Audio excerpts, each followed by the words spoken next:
So for today's video, tayo ay mag-i-install ng Windows 10 operating system sa ating desktop. Open System Unit and press ES key continuously.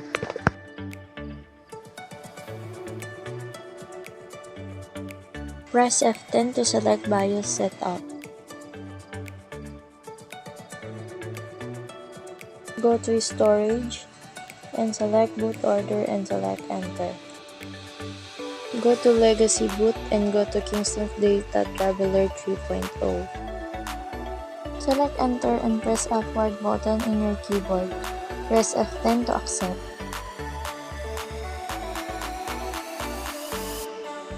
Wait until it gets start.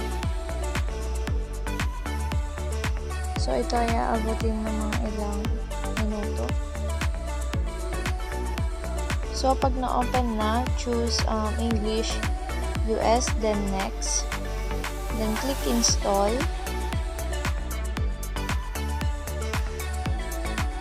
So pagkatapos nun, fill the box, I accept license term, then click next.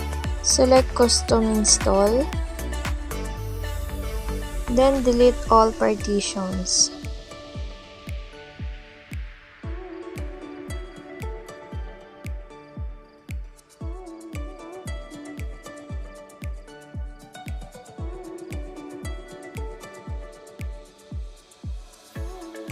Pagkatapos nun, click New, enter 500,000.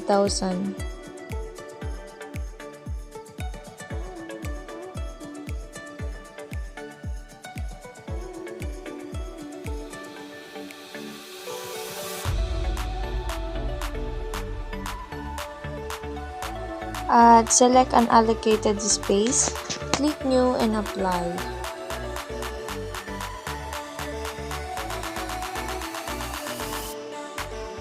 Select Drive C and click Next. So, antayin na lang natin lahat na matapos. At mahaba-habang proseso, kaya wait lang tayo.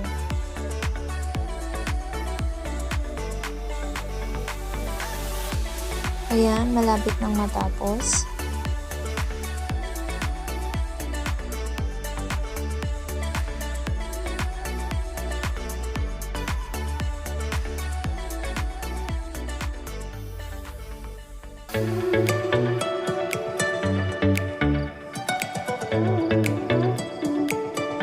So, antayin natin hanggang matapos at tatanggalin natin ang ating flash drive.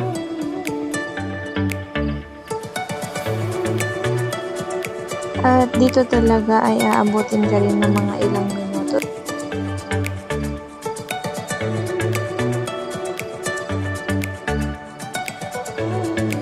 Ayan, starting services na tayo. So, wait lang. At dito, kailangan mo talagang habaan ng iyong pasensya para worth it naman.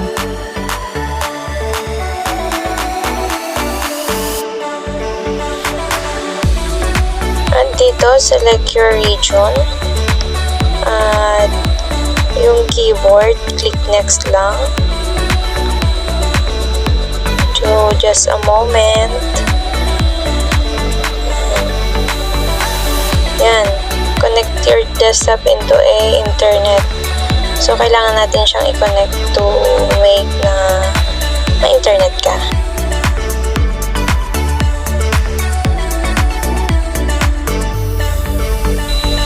Type who's going to use your desktop and enter your password.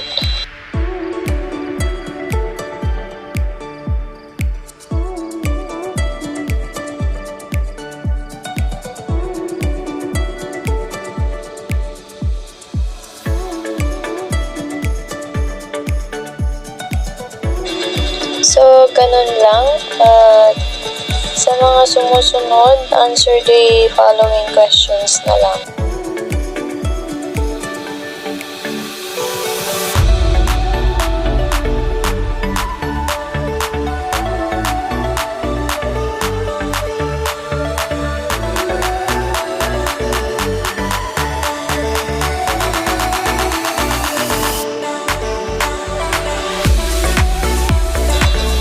At patience lang ang kailangan dahil mahaba-haba ang proseso.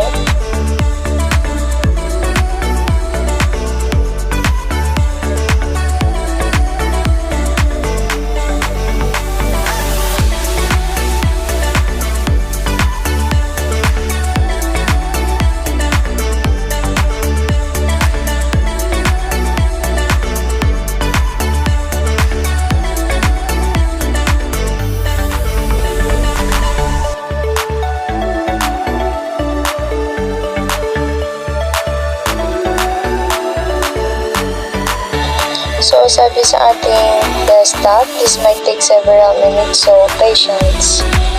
Patience is needed. So, almost there, and tcharam! Yun na yun. So, thank you for watching.